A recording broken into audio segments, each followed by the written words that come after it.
LibriVox.org. The Story of Edison and the Wonders of Electricity by Frank Mundell. Chapter 1. A Wide-Awake Boy. Some years ago, a great civil war broke out in the United States of America. The North did not agree with the South about slavery, and an attempt was made to check, if not to abolish, the evil. The Southern states said that they had a right to do as they pleased, and that the slaves were as much their property as their houses and lands. The Northern states denied this right, so the 7 cotton states, in which most of the labour was performed by slaves, declared themselves independent. Then followed the Great War. The country was deluged in blood. The South was defeated. Slavery was abolished, and the Union was preserved. When the struggle was going on, there was a great demand for information from the seat of the war. And after a great battle, the desire to know the result and to obtain a list of the killed and wounded rose to fever height. At this time there was a train boy on the Grand Trunk Railway between Detroit and Port Huron. His business was to sell newspapers, fruits and other articles to the passengers and persons at the wayside stations. His bright and cheery manner won him many friends, and enabled him to carry on a brisk trade, which yielded about £100 a year clear profit. The chief part of his business was selling newspapers, and in this he had to act cautiously, for the margin on which he worked was very small. He could not afford to have unsold papers left on his hands, yet it was very important not to run short, as he travelled with the train and could not get a further supply.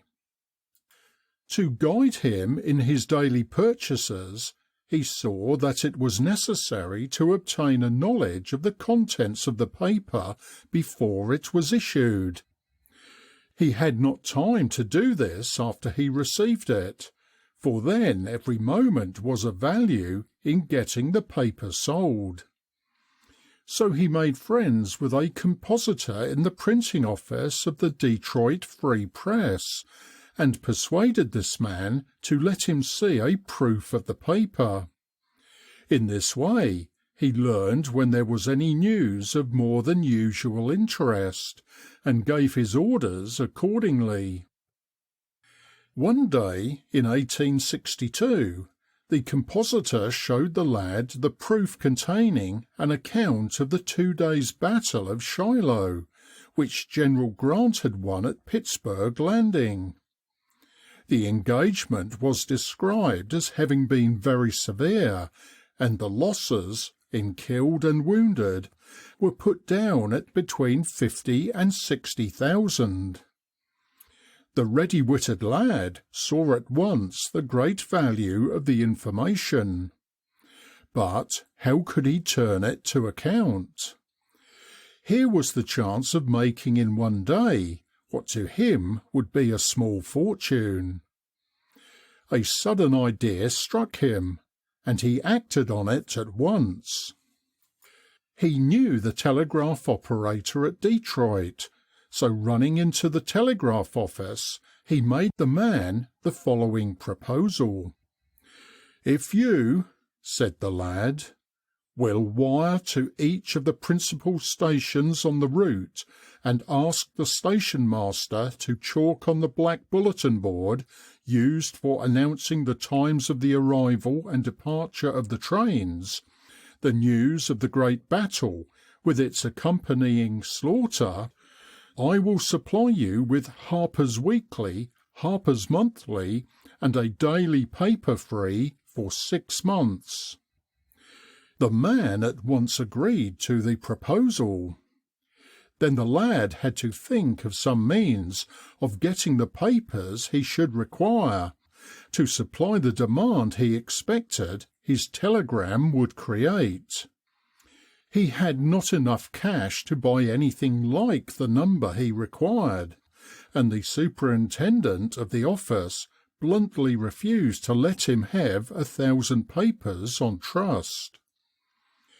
Feeling desperate and unwilling to lose such a grand opportunity, he determined on a bold stroke.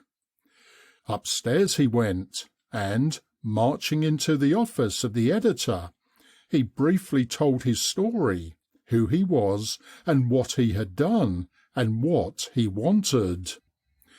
This time he asked for 1,500 papers.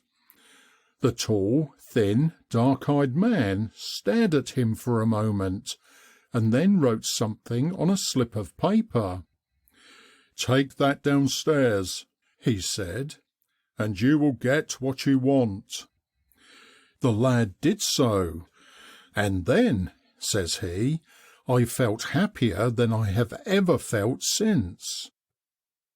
Before the train started, the lad managed to get a word with the engine driver, who promised to allow him a few minutes longer than usual at each station. Then they started, and now we will describe the sale of the papers in his own words. At Utica, the first station out from Detroit and about 12 miles distant, I usually sold 2 papers, our customary charge being 5 cents each, which is 2 halfpenny.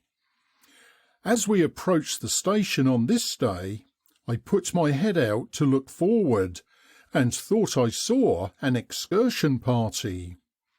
I had 6 papers in my hand. As we came nearer and the people caught sight of me, they commenced to gesticulate and shout, and it suddenly occurred to me that they wanted papers. I rushed back into the car, grabbed an armful, and when I got upon the platform, I sold 40. Mount Clemens was the next station. When it came in sight, I thought there was a riot. The platform was crowded with a howling mob, and when the tones became intelligible, I realised that they were after news of Pittsburgh Landing. So I raised the price of the papers to 10 cents, or 5 pence, and sold 150, where I had never before disposed of more than a dozen. As other stations were reached, these scenes were repeated. But the climax came when we got to Port Huron. The station there was a mile from the town. When the train stopped, I shouldered my bundle and started for the city. When I got less than halfway, I met a crowd hurrying towards the station.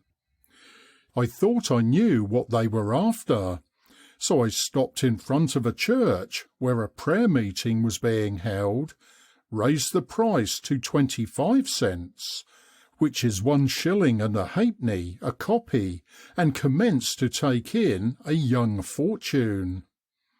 In 2 minutes the prayer meeting was adjourned. The members came rushing out, and if the way coin was produced is any indication, I should say that the deacons hadn't passed the plate before I came along.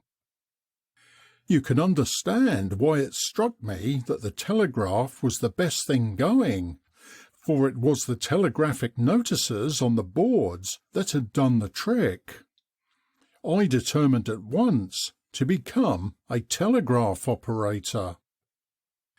Now, there is nothing novel or particularly ingenious in a newspaper boy taking advantage of special circumstances to sell an extra number of papers. This is done every day in our streets, and the slightest incident of a sensational character is made to serve the news vendor's purpose. Almost anyone can take advantage of an opportunity that is thrust under his nose, but it is not given to many boys to conceive how to create the opportunity and at the same time reap all the benefits arising from it. We are also struck with admiration when we see how the lad pressed the various persons — compositor, telegraph clerk, editor and engine driver — into his service. Yet this was done by Thomas Alva Edison, who now stands before the world as the greatest inventor that ever lived. In the following pages we shall show how the train boy gradually forced his way through the world until he reached the topmost rung on the ladder of fame. End of chapter 1.